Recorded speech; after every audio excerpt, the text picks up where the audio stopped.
کا عرصہ گزرا، لیکن اس کے باوجود میں سمجھتا ہوں کہ وہ ہم کامیاب نہ ہوئے. اور جو بوسیدہ نظام ہے یا جو الیکشن کمیشن کی ذمہ داری ہے وہ اس سے میرا خیال ہے وہ اس سے عہدہ برا نہیں ہو سکے. چونکہ مسائل جو لوگوں کے ہوتے ہیں، آپ بلیو کریں کہ میں چونکہ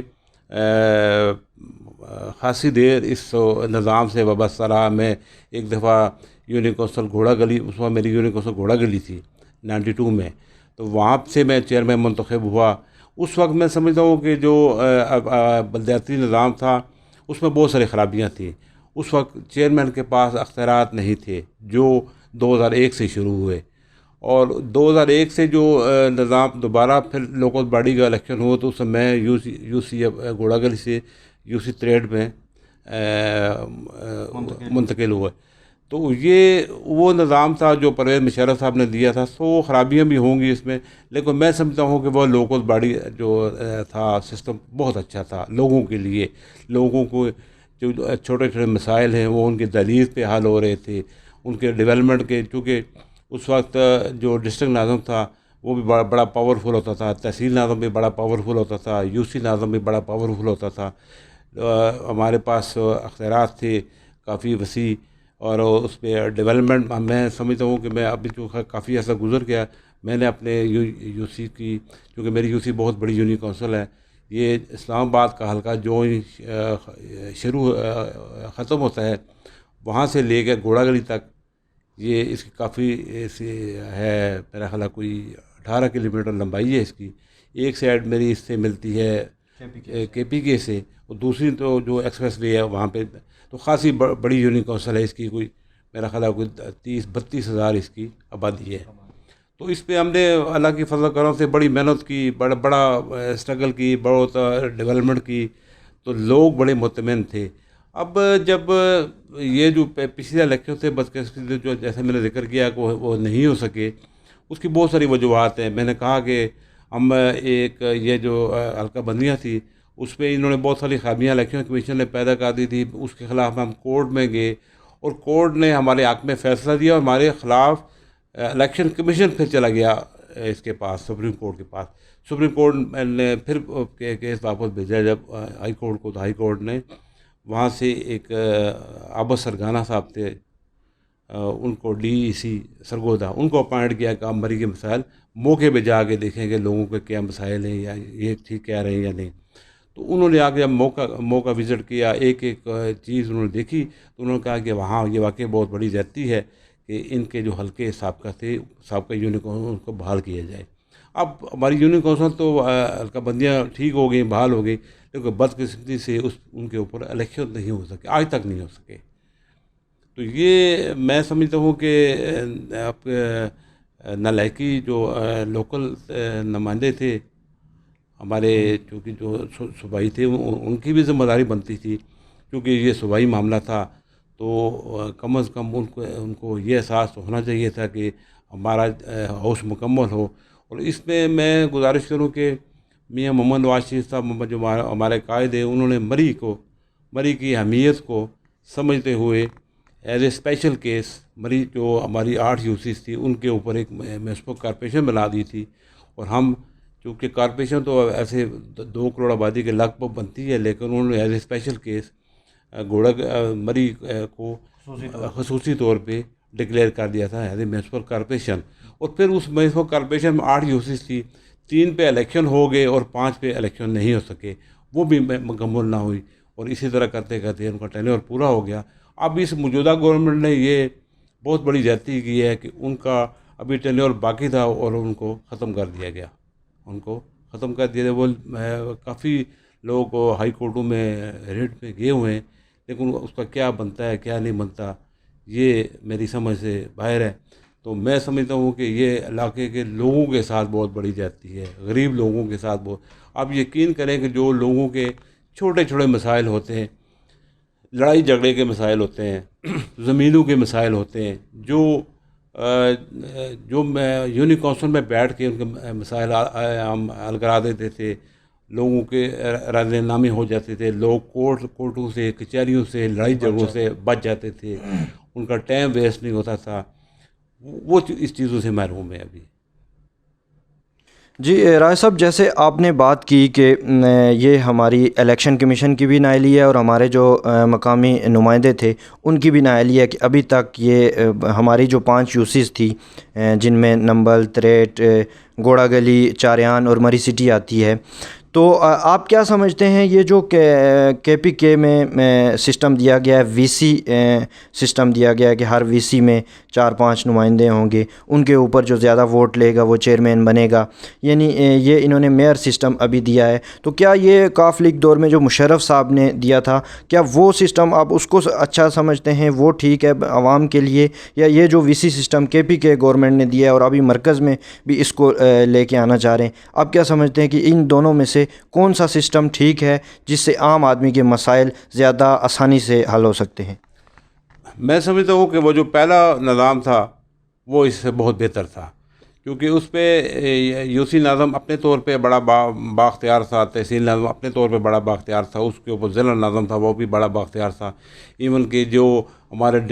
ڈی پی او ہیں یا سی پی او ہیں ان کی ای سی آر بھی وہ لکھتا تھا، ڈی سی اس کے نیچے ہوتا تھا، اس سے لوگوں کے بہت مسائل حل ہوتے تھے۔ اب جو یہ نظام لے کے آ رہے ہیں کے پی کے والا، یہ میری سمجھ سے تو بالاثار ہے، اس لیے کہ ابھی جو ریسنٹلی ابھی جو ایکٹ انہوں نے پاس کیا ہے وہ آپ پڑھیں تو اس میں انہوں نے یہ کیا ہے کہ یونین کونسل کو انہوں نے ختم کر دیا ہے، ضلع کونسل کو انہوں نے ختم کر دیا ہے، اور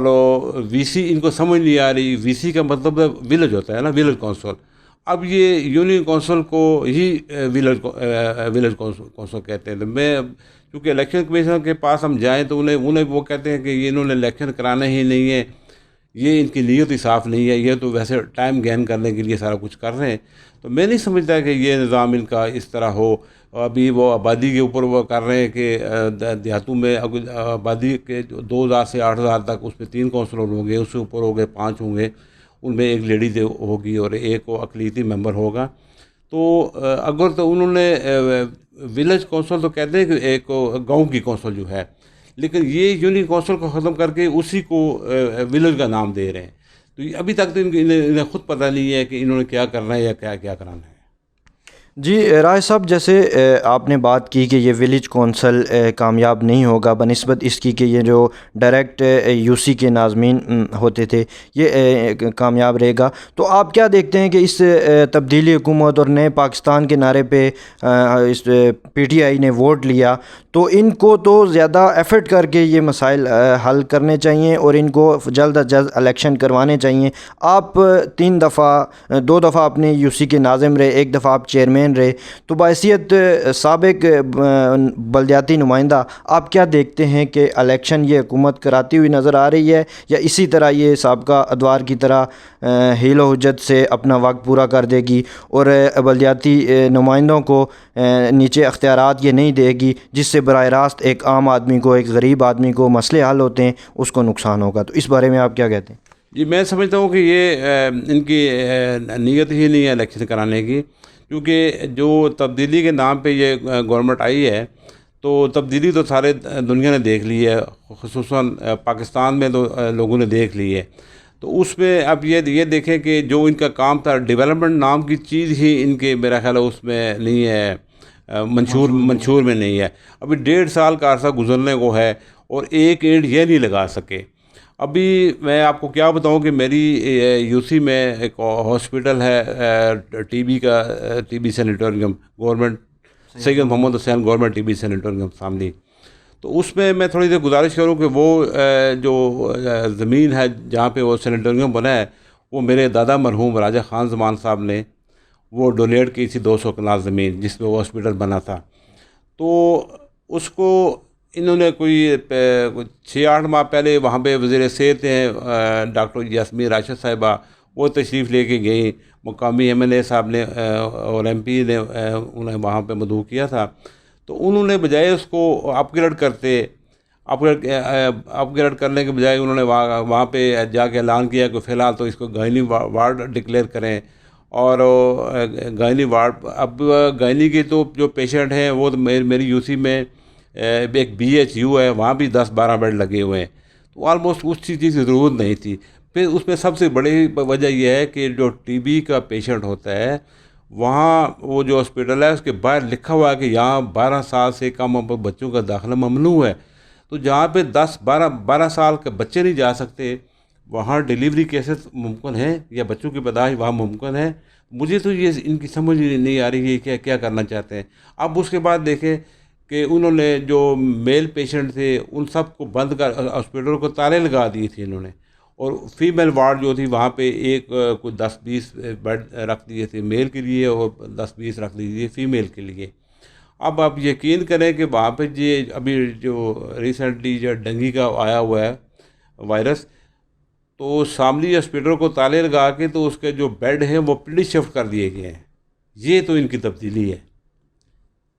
یہ اس سے علاقے میں سمجھتا ہوں کہ بجائے لوگوں کو فائدہ پہنچانے کے الٹا جو وہاں پہ تھوڑا بہت او پی ڈی چل رہی تھی, جو پیشنٹ غریب لوگ دور دراز علاقوں سے ہمارا 7 KPK کی کافی لمبی باؤنڈری ملتی ہے, وہ لوگ وہاں پہ آ کے اپنا علاج کراتے تھے, اس سے بھی وہ محروم ہو گئے. جی ناظرین, راجہ شوکت مہربان صاحب کا یہ کہنا ہے کہ جو مقامی قیادت جو منتخب ہوئی ہے, مقامی MNA اور MPA, انہوں نے صوبائی وزیر کو ایک TB کے ہاسپٹل میں بلا کر وہاں گائنی اور جنرل ہاسپٹل اس کو بنانا چاہا, حالانکہ وہاں پہ TB کے مریض کی وجہ سے 10 سال کے بچے کا جانا بھی الاؤ نہیں ہے. تو وہاں جب ڈیلیوریز ہوں گی, وہاں جب نئے بچوں کی برتھ ہوں گی, تو یہ آپ کے لیے میں سوال چھوڑ رہا ہوں کہ کیا ان تک وہ جراثیم نہیں پہنچیں گے؟ کیا یہ فیصلہ ان کا درست ہے؟ اہل علاقہ نے بھی اس کو بڑا سراہا ہے, لیکن جیسے کہ رائے صاحب نے بتایا کہ ان کے دادا مرحوم نے 200 کنال زمین دی تھی, تو 200 کنال میں وہ ہاسپٹل نہیں بنا ہوا, وہ الگ وہاں پہ سیکشن بنا سکتے تھے. تو یہ بھی بلدیات منتخب نمائندوں کے لیے ایک سوال ہے, غور و فکر کے لیے بھی اور عوام کے لیے بھی ہے, کہ ایک TB کے ہاسپٹل میں انہوں نے جنرل ہاسپٹل کا اس کو درجہ دینے کی اور گائنی کو ایڈ کرنے کی انہوں نے کوشش کی ہے. تو یہ بھی اہل علاقہ اور اس میں جو مریض آتے ہیں ان کے لیے بھی ایک خطرے کی گھنٹی ہے. ناظرین, راجہ شوکت مہربان صاحب کا چونکہ تعلق پاکستان مسلم لیگ نواز سے ہے, سابق وزیر اعظم شاہد خاقان عباسی صاحب کے درینہ ساتھیوں میں ان کا شمار ہوتا ہے, تو ہم ان سے پوچھنا چاہیں گے, چونکہ آج کل شاہد خاقان عباسی صاحب کا ان پر الزام ہے کہ انہوں نے مہنگی LNG کا معاہدہ کیا اپنے دور حکومت میں یا اپنی وزارت میں, تو ہم راجہ شوکت مہربان صاحب سے یہ پوچھنا چاہیں گے کہ کیا یہ الزام ان پر درست ہے؟ اگر درست نہیں ہے تو عدالتیں یا ادارے ان پر یہ ثابت کر چکے ہیں, ایک یہ بات. اور دوسرا ہم ان سے پوچھنا چاہیں گے کہ ان سے اندر جیل میں کیسا ٹریٹمنٹ ہو رہا ہے؟ کیا وہ سابق وزیر اعظم کی حیثیت سے ان سے ٹریٹ ہو رہا ہے یا ایک عام فرد کی طرح ان کے ساتھ ٹریٹ ہو رہا ہے؟ کیا یہ انتقام ہو رہا ہے یا احتساب ہو رہا ہے؟ ذرا اس حوالے سے آپ کیا کہیں گے؟ میں سمجھتا ہوں جی کہ شاہد خاقان عباسی صاحب نے بالعموم اس اپنے حلقے کی بڑی خدمت کی ہے. اپنے جتنے بھی وہ انہوں نے اپنا ٹینیور گزارا ہے یہ سب کا, اور بالخصوص اس پاکستان کی بڑی خدمت کی ہے انہوں نے. آپ یقین کریں کہ یہ جو ویلا کر رہے ہیں LNG, اگر LNG Shahid Khaqan Abbasi as a petroleum minister Pakistan میں لے کے نہ آتے تو آج آدھا پاکستان جو ہے وہ اندھیرے میں ڈوبا ہوتا. پاکستان کی جو انڈسٹری ہے وہ بیٹھ گئی تھی, چمنیاں بند ہو گئی تھی اس کی انڈسٹری کی. اور اب یقین کریں کہ مجھے تو سمجھ نہیں آ رہی کہ جب شاہد خاقان عباسی صاحب سے متعدد باہر سوالات ہوتے رہے, TV چینل پہ ان سے ہوتی رہی, تو وہ ایک ہی بات کہہ رہے تھے کہ اس LNG کے بارے میں جس نے سوال کرنا ہے مجھ سے کرے, اور میں رسپانسبل ہوں اس LNG کا. اور بڑے وثوق سے وہ کہہ رہے تھے مختلف TV چینلز پہ. تو یہ جب ان کی یہ جو گرفتاری ہے یہ احتساب نہیں ہے بلکہ انتقام ہے. یہ انتقام اس لیے ان سے لیا جا رہا ہے کہ وہ میاں نواز شریف صاحب کے قریبی ساتھیوں میں ان کا شمار ہوتا ہے, اور اس ملک کے پرائم منسٹر رہے ہیں وہ. آپ بلیو کریں کہ شاہد خاقان عباسی صاحب وہ شخصیت ہیں کہ وہ جب بھی ان سے کچھ وہ اپنے لیے کچھ نہیں مانگتے, نہ اپنے لیے کوئی سہولت مانگتے ہیں. جیل میں جو آپ نے سوال مجھ سے کیا, جیل میں جو ان کے ساتھ سلوک ہو رہا ہے وہ میں سمجھتا ہوں کہ ایک دہشت گرد کے ساتھ بھی ایسا نہیں ہوتا. جی رائے صاحب، جیسے آپ نے بات کی کہ شاہد خاقان عباسی صاحب ملک کے سابق وزیر اعظم رہے ہیں، تو ان کے ساتھ جو سلوک ہے وہ قیدیوں جیسا کیا جاتا ہے، اور ان کو بی کلاس میں رکھنے کے بجائے ان کو جو قیدیوں کی سیل ہوتا ہے اس میں رکھا گیا ہے، اور پھر اس کے بعد آج یا کل انہوں نے اسمبلی کے فلور پر آ کر کہا کہ میں نے 4 دفعہ الیکشن کمیشن کو خط لکھا۔ پروڈکشن آرڈر جو ایک عوامی منتخب نمائندہ ہوتا ہے اس کا حق ہوتا ہے، تو 4 دفعہ خط لکھنے کے بعد ان کو شاید کورٹ جانا پڑا، تو اس کے بعد ان کو اسمبلی میں آنے دیا گیا۔ تو اس حوالے سے آپ کیا کہیں گے کہ یہ کیا حکومت یا اسپیکر یا اسمبلی، جیسے کہ انہوں نے ذکر کیا کہ جمہوریت کا اگر جنازہ یہ اسپیکر ہی نکالیں گے کہ وہ میرا براہ راست پروڈکشن آرڈر روک رہے ہیں، تو اس حوالے سے آپ کیا کہیں گے کہ کیا جو منتخب نمائندے ہیں ان پر کیس تو عدالتوں نے ثابت کرنے ہیں کہ وہ مجرم ہے یا ملزم ہے، لیکن ان کا پروڈکشن آرڈر ان کا حق ہے، تو ان کو آنے دیا جائے یا نہیں آنے دیا جائے، یا اس حوالے سے اس زیادتی کے بارے میں آپ کیا کہیں گے؟ دیکھیں جی بھائی صاحب، ایک تو میں اس پہ بات کروں گا کہ جو شاہد خاقان بھائی صاحب پہ الزام لگایا گیا ہے LNG کے بارے میں، وہ متعدد بار ہر ٹی وی چینل پہ آ کے گھنٹے گھنٹے کے پروگرام کر کے انہوں نے کہا کہ اس کا میں رسپانسبل ہوں، اور اس کے متعلق LNG کے متعلق کسی سے کوئی سوال پوچھنے کے بجائے مجھ سے پوچھا جائے، میں ذمہ دار ہوں اس کا۔ لیکن ساری باتوں کے باوجود یہ ایک ڈرامہ ہو رہا ہے۔ آپ دیکھیں نا، اگر LNG اس پاکستان میں شاہد خاقان بھائی صاحب سب دنیا میں سب سے کم ترین ریٹ پہ لے کے آئے، اور اگر وہ LNG نہ آتی تو آج پاکستان اندھیرے میں ڈوبا ہوتا، ہمارے کارخانے، ہماری فیکٹریاں بند ہو چکی تھی، ہماری چمنیاں بند ہو گئی تھیں۔ ان ساری چیزوں کے باوجود اگر یہ موجودہ حکومت سمجھتی ہے کہ مہنگا لے کے آئے، تو انہوں نے بند کیوں نہیں کیا اس کو؟ ہمارے پرائم منسٹر صاحب، ہمارے وزیر خزانہ صاحب لاسٹ ایئر تشریف لے کے گئے تھے وہاں پہ اس میں قطر میں، اور قطر کے امیر پہ بیٹھے تھے، اور منسٹر پیٹرولیم پہ بیٹھے تھے، تو انہوں نے انہیں برملا یہ کہا تھا کہ اگر یہ LNG اپنے پاکستان میں ایک ریٹ لگائی ہوئی ہے تو ہمارے پاس خریدنے کے لیے بے شمار ملک ہیں، تو اگر آپ نہیں کرتے تو اس کو آج ہی ختم کر دیں اس کو۔ تو یہ جو اس کے علاوہ جو ٹرمینل شاہد خاقان بھائی صاحب نے لگایا تھا کراچی پورٹ کاسٹروم کے اوپر،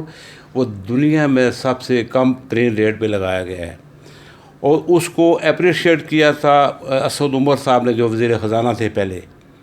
اور اس پہ کے باوجود یہ ساری چیزیں ہر بندہ پاکستان کا ہر شہری سمجھتا ہے یہ ہر اس بات کو، لیکن اس کے باوجود اب دیکھیں کہ شاہد خاقان بھائی صاحب 6 ماہ ہونے والے ہیں وہ جیل میں ہیں، 90 دن انہوں نے ریمانڈ پہ رہے نیب کے پاس ان کے اوپر سوائے الزام لگانے کے کوئی چیز ثابت کرنے کے لیے ان کے پاس چیز ہی نہیں ہے۔ اور شاہد خاقان بھائی صاحب تو وہ شخصیت ہیں جو وہ برملا کہتے ہیں کہ میں نہ ضمانت دوں گا نہ میں وکیل کروں گا۔ انہوں نے مجھ پہ پہلے الزام تو لگائے، مجھ پہ پہلے کیس تو بنائے، آج 6 ماہ گزرنے کے باوجود جو نیب ہے وہ کیس نہیں بنا سکی، ان کے اوپر ثابت نہیں کر سکی کچھ چیز۔ رہا سوال یہ ان کے اسمبلی آنے کا، تو شاہد خاقان بھائی صاحب نے اپنے لیے تو آج تک کوئی چیز نہیں مانگی، حالانکہ وہ اس ملک کے سابق وزیر اعظم رہے ہیں، ان کا حق بنتا ہے B کلاس عام جو بندہ جو گریجویٹ ہوتا ہے اس کے لیے بھی، کوئی بزنس مین ہو، ٹیکس پیئر ہو، اس کو بھی B کلاس ملتی ہے، لیکن وہ شاہد خاقان بھائی صاحب کو نہیں ملتی، کیونکہ ان سے انتقام لیا جا رہا ہے، احتساب نہیں کیا جا رہا، ان سے انتقام لیا جا رہا ہے میاں محمد نواز شریف صاحب سے وفاداری کا۔ اور وہ شاہد خاقان بھائی برملا کہتے ہیں کہ میں وفاداری میں، ہمارے خون میں ہی وہ چیز شامل نہیں ہے کہ ہم کسی کے ساتھ بے وفائی کریں، اور خاص کر اپنے قائد کے ساتھ تو سوال ہی پیدا نہیں ہوتا، جتنا مرضی ہے مجھ پہ آپ کر لیں۔ تو یہ وہ چیزیں، اس کے بعد جو اسمبلی کا ممبر ہوتا ہے اس کا حق ہوتا ہے اپنے حلقے کی نمائندگی کرنے کے، اب جو اس کے ووٹر ہوتے ہیں ان کی جو مسائل ہوتے ہیں اس کو اجاگر کرنے کے لیے اسمبلی ایک فورم ہے، لیکن اگر یہ اسپیکر صاحب کو خود ان کے پروڈکشن آرڈر جاری کرنے چاہیے تھے۔ شاہد صاحب تو وہ کہتے ہیں کہ میں تو بھیگنے مانگنے جا رہا، نہ یہ تو لاہور سے جس حلقے سے وہ منتخب ہوئے ہیں ان لوگوں نے ہائی کورٹ میں ریٹ پٹیشن دائر کی تھی کہ ہمارے جو نمائندے ہیں ان کو اسمبلی میں جانے سے کیوں روکا جا رہا ہے، N124 لاہور سے۔ تو اس پہ پھر ہائی کورٹ نے فیصلہ لیا کہ ان کے پروٹیکشن آرڈر جاری کیے جائیں. اور 2 دن پہلے جو شاہد خاقان صاحب نے وہاں پہ اسپیچ کی اسمبلی کے اندر، وہ آپ نے سب نے سنی ہوگی. انہوں نے اسپیکر صاحب یہی کہا کہ جو آپ کو خود پروٹیکشن آرڈر جاری کرنے چاہیے تھے، جو آپ نے نہیں کیے. اگر آپ سے نہیں ہوتے یا آپ سے کوئی نہیں کرنے دیتا تو آپ نے اگر نوکری ہی کرنی ہے تو وہ نوکری پھر آپ نوکری کریں. پھر آپ انہوں نے یہ بڑے واضح کہا، 2-3 سابق اسپیکر کا نام لیا ہے انہوں نے کہا کہ مجھے اس کرسی کی عزت عزیز ہے. اس پہ معراج خالد صاحب بیٹھے، اس پہ فخر امام صاحب بیٹھے، یوسف گیلانی صاحب بیٹھے، جو باصول لوگ تھے. تو یہ جو موجودہ اسپیکر صاحب ہیں، ان کی جو کارکردگی ہے وہ آپ لوگوں کے سامنے ہے. ان کو تو جیسے رانا ثناء اللہ صاحب کے وہ جاری نہیں کر رہے، خواجہ سعد رفیق کے نہیں کر رہے. تو یہ وہ چیزیں ہیں کہ اسپیکر صاحب کو خود اس ایکشن لینا ہے، لیکن اسپیکر صاحب کے ہاتھ اور پاؤں بندھے ہوئے ہیں، وہ مجبور ہیں. وہ جی ناظرین، جیسے کہ راجہ شوکت مہربان صاحب جو شاہد خاقان عباسی صاحب کے درینہ ساتھیوں میں ان کا شمار ہوتا ہے، جیسا کہ انہوں نے بتایا کہ شاہد صاحب پہ اگر کوئی الزام ہے تو عدالت اس کو ثابت کرے. انتقام کی یہ جو روش ہے، یہ جو روایات رکھی جا رہی ہیں، یہ ملک و قوم کے لیے اور مستقبل کے لیے یہ درست نہیں ہے. اور پھر ایسے جیل کے اندر جو ان کے ساتھ رویہ یا جو سلوک ان کے ساتھ کیا جا رہا ہے، وہ ایک قیدی کے ساتھ یا قتل کا جس پہ الزام ہوتا ہے اس کے ساتھ بھی نہیں کیا جاتا. یہ راجہ شوکت مہربان صاحب کی تمام آنکھوں دیکھی صورتحال ہے جو وہ اپنی زبانی آپ تک انہوں نے پہنچائی ہے. راج صاحب، اس کے بعد ہم بات کریں گے کہ بنیادی انسانی ضروریات میں ایک گیس کا جو حق ہوتا ہے عوام کا. آپ کی قریبی یو سی میں کچھ دن پہلے یونین کونسل گوڑا گلی میں اہل علاقہ نے اس پر احتجاج کیا. بانسرا گلی تک جو یونین کونسل گوڑا گلی ہے وہاں تک تو گیس پہنچ آئی ہے، آپ کی یو سی بھی اس سے محروم ہے، اور دیگر مری میں کئی یو سیز جو ہیں وہ ابھی تک محروم ہیں. تو اس حوالے سے آپ کیا کہیں گے کہ یہ کیا سابقہ لوگوں کی نااہلی ہے یا موجودہ جو حکومت ہے انہوں نے بھی یہ تمام مسئلے حل کرنے کے نام پر ووٹ لیا تھا؟ تو آپ کیا کہیں گے ایک بلدیاتی سابق نمائندہ ہونے کی حیثیت سے کہ یہ گیس کے ایشو کو موجودہ حکومت کو کیسے دیکھنا چاہیے؟ جی، میں اس پہ گزارش ہوں کہ شاہد خاقان عباسی صاحب جب وہ پرائم منسٹر بنے اس سے پہلے وہ منسٹر پیٹرولیم تھے، تو انہوں نے مری کے لیے 3 پوائنٹ جو تھے، ایک دیول میں اور ایک گوڑا کمپنی باغ میں اور ایک تریٹ میں انہوں نے ایئر مکس پلانٹ کے لیے فنڈز بھی جاری کر دیے تھے. ملک کے پرائم منسٹر بن گئے تو ظاہر ہے پھر ان کی ذمہ داریاں بہت بڑھ گئی تھی. وہ اس NA-57 کے نمائندے نہیں رہے تھے بلکہ وہ پورے ملک کے وزیر اعظم تھے. تو اس کے بعد چونکہ سپریم کورٹ آف پاکستان نے الیکشن ہونے سے کوئی میرا 6 یا 8 ہفتے پہلے ہی بین کر دی تھی تمام اسکیمیں. آپ کو یاد ہوگا کہ شاہد خاقان عباسی صاحب خود چل کے گئے تھے چیف جسٹس آف پاکستان کے پاس کہ آپ جو ان گوئنگ اسکیمیں ہیں وہ مہربانی کریں ان کو بند نہ کریں، لیکن وہ کچھ ماحول اور تھا تو وہ اس پہ انہوں نے بند کر دی تھی، جس پہ ہمارا کام نہیں ہو سکا تھا. اب چونکہ جو موجودہ نمائندے ہیں پیسے بھی ان کے پاس SNGPR کے اکاؤنٹ میں پڑے ہوئے ہیں، UC تریٹ کے بھی ہیں، گھوڑا گلی کے بھی ہیں، باقی حلقوں پہ بھی کام ایسا ایسا مکمل ہوتا جا رہا ہے. تو کم از کم یہ اپنی نمائندگی کا حق ادا کریں، بسم اللہ کریں، آگے بڑھیں اور اس کے کام کو مکمل کروائیں. ہمیں خوشی ہوگی، یہ اپنی ذمہ داری پوری کریں نا. تو اس پہ سیاست کرنے کی بجائے کم از کم وہ اپنے جو حلقہ ہے جو ہے اس پہ تمام وہ ہر چیز مکمل ہے، اس کی ڈرائنگ مکمل ہے، اس کی جو ریکوائرمنٹ ہے وہ مکمل ہے، فنڈ ان کے پاس پڑے ہوئے ہیں. تو یہ کم از کم اس کو شروع تو کروائیں نا. آج تک 1.5 سال گزرنے کے باوجود میری کم از کم یونین کونسل میں تو ایک اینٹ بھی نہیں لگی، اور نہ مری میں مجھے کہیں نظر آئی. تو یہ اپنی ذمہ داریاں پوری کریں. اگر چلے اللہ تعالیٰ نے ان کو موقع دیا ہے تو ہمیں خوشی ہوگی یہ علاقے کے کام کروائیں، تو کم از کم اپنی ذمہ داری پوری کریں. دوسرا میرا گورنمنٹ سے یہ میری ریکویسٹ ہے، میری گزارش ہے کہ چلے پچھلے تو نہیں ہوئے تھے لوکل باڈی، تو کم از کم ابھی جو ایکٹ لے کے آئے ہیں تو اس پہ یہ لوکل باڈی انتخابات کروائیں. یہ ان کے اندر خوف ہے کہ پنجاب میں ہماری پوزیشن نہیں بہتر نہیں ہے، پھر ان کی پرفارمنس اچھی نہیں رہی ہے اس حکومت کی، تو وہ ان کو ڈر ان کے اندر سے کھایا جا رہا ہے. تو یہ میرا نہیں خیال کہ یہ الیکشن کروائیں گے، لیکن ان کو الیکشن کروانا چاہیے تاکہ لوگوں کے جو بنیادی مسائل ہیں وہ ان کی دلیل پہ جا کے حل ہوں، اور جو ان کے جتنے بھی جو کہ جو چھوٹے چھوٹے کام ہوتے ہیں یہ ایم پی ایم این اے کے ایم پی ایم این اے کو نہیں کرنا چاہیے. ان ایم پی ایم این اے کا کام تو ہے کہ ملک میں قانون سازی کرنا. تو یہ لوکل جو باڈی نمائندے ہوتے ہیں یہ ان کا کام ہوتا ہے چھوٹے چھوٹے لوگوں کے مسائل حل کرنا. تو میری ان سے گزارش ہوگی کہ یہ کرائیں، الیکشن کروائیں، لوگ منتخب ہوں تاکہ لوگوں کے مسائل حل ہوں.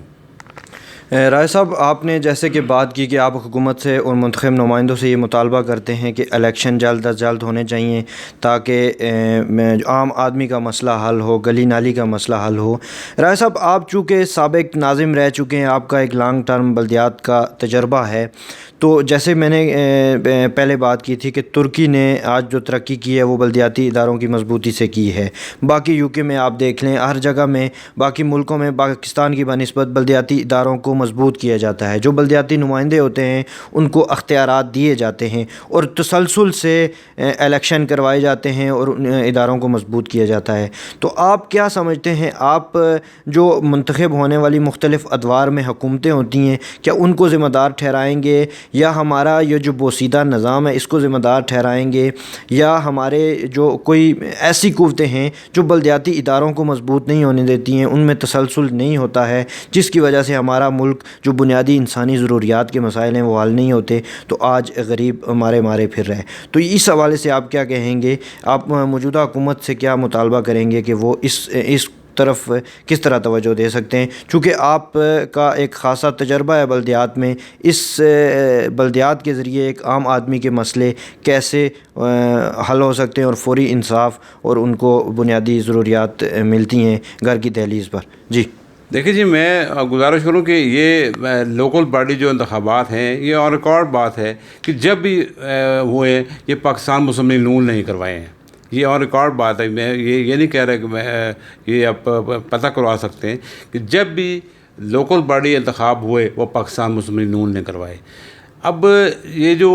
موجودہ حکومت ہے، میں جیسے گزارش کر چکا ہوں کہ ان کو فوری انتخابات کروانے چاہیے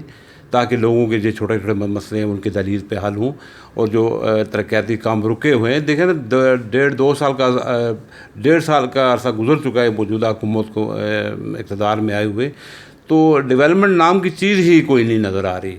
ایون کہ جو پرانے کام تھے وہ بھی رکے ہوئے ہیں. تو کم از کم ان کو، ہمارے نمائندوں کو اس طرح توجہ ضرور دینی چاہیے تاکہ جو لوگوں کے مسئلے ہیں وہ ان کی دلیل پہ حل ہوں، اور جو ڈیولپمنٹ اسکیمیں ہیں وہ مکمل ہوں تاکہ لوگوں کو فائدہ پہنچے. کیونکہ اس سے یہ تاثر ملتا ہے کہ یہ موجودہ حکومت یہ الیکشن کروانے کے موڈ میں نہیں ہے. یہ لوگوں کو صرف ٹائم گین کرنے کے لیے یہ کر رہے ہیں، کبھی کیا پالیسی ہے کبھی کیا پالیسی ہے. تو میں ایک دفعہ پھر آپ کے توسط سے، آپ کے چینل کے توسط سے، یہ ENN کے توسط سے یہ ان سے درخواست کروں گا کہ یہ لوکل باڈیز الیکشن فوری طور پر کروائیں تاکہ لوگوں کے مسائل حل ہوں. ناظرین، آج ہمارے ساتھ موجود تھے تحصیل مری کی یونین کونسل تریٹ کے سابق ناظم راجہ شوکت مہربان صاحب، جن کا تعلق پاکستان مسلم لیگ نواز سے ہے. مسلم لیگ نواز اور شاہد خاقان عباسی سابق وزیر اعظم جو رہ چکے ہیں، ان کے درینہ ساتھیوں میں ان کا شمار ہوتا ہے. انہوں نے بہت سی چیزوں کو پوائنٹ آؤٹ کیا. ایک سید محمد حسین ساملی ٹی بی سینٹوریم کے نام سے جو ہاسپٹل ہے، ان کے دادا مرحوم نے اس کے لیے جگہ دی تھی. ان کا اس بارے میں انہوں نے یہ انکشاف کیا ہے کہ ٹی بی آپ کو معلوم ہے کہ ایک موذی مرض ہے. اس میں موجودہ منتخب نمائندوں نے جنرل ہاسپٹل اور گائنی کا جو وارڈ وہاں پہ اور جو سیکشن بنانے کی طرف پیش قدمی کی ہے، اس میں رائے صاحب کا کہنا یہ ہے کہ وہاں پہ ٹی بی کے ہاسپٹل میں 10 سال کے بچے کو جانا الاؤ نہیں ہوتا ہے. تو وہاں پہ جب ڈیلیوری ہوں گی، جب وہاں پہ عام نارمل لوگ جائیں گے تو ان کو وہاں سے جراثیم لگنے کا خطرہ ہے. تو یہ بھی منتخب نمائندوں کے لیے اور عوام کے لیے ایک سوال ہے کہ اس کا سیکشن الگ کیا جائے. اس کے بعد چونکہ یہ بلدیاتی نمائندے رہے ہیں تو انہوں نے بڑے قریب سے دیکھا ہے کہ ایک عام آدمی کے مسائل انہی بلدیاتی اداروں کو مضبوط کرنے سے اور تسلسل کے ساتھ الیکشن کا انعقاد کروانے سے حل ہوتے ہیں۔ یہ انہوں نے مطالبہ کیا ہے منتخب نمائندوں اور حکومت سے۔ اس کے بعد شاہد خاقان عباسی صاحب جو ان کے شاہد خاقان عباسی صاحب کے یہ درینہ ساتھیوں میں ان کا شمار ہوتا ہے، ان کے بارے میں انہوں نے بات کی کہ ان کے ساتھ ایک سخت جرائم جیسے قیدیوں جیسا سلوک کیا جا رہا ہے، اور جو جمہوری ان کا حق ہے پروٹیکشن آرڈر وہ تک ان کو نہیں دیا جا رہا، جس کا ذکر انہوں نے حالیہ گزشتہ دن اسمبلی میں بھی کیا۔ ہم جناب راجہ شوکت مہربان صاحب کے انتہائی مشکور ہیں کہ انہوں نے اپنے دبئی کے نجی دورے پر ہمیں مصروف ترین شیڈیول میں سے وقت دیا۔ ENN کے پلیٹ فارم دیار غیر سے ہم ان کا شکریہ ادا کرتے ہیں کہ انہوں نے اپنے قیمتی وقت میں سے ہمیں وقت دیا۔ بہت شکریہ راجہ صاحب۔ میں عطاء الرحمان باشی صاحب اور آپ کے جو چینل ہے ENN ان کا بڑا مشکور ہوں، اور آپ کو خوش آمدید آپ نے مجھے کہا ہے، تو میں آپ کا بھی بڑا ممنون اور مشکور ہوں کہ آپ نے مجھے میرے انٹرویو کے لیے آپ میرے پاس تشریف لائیں۔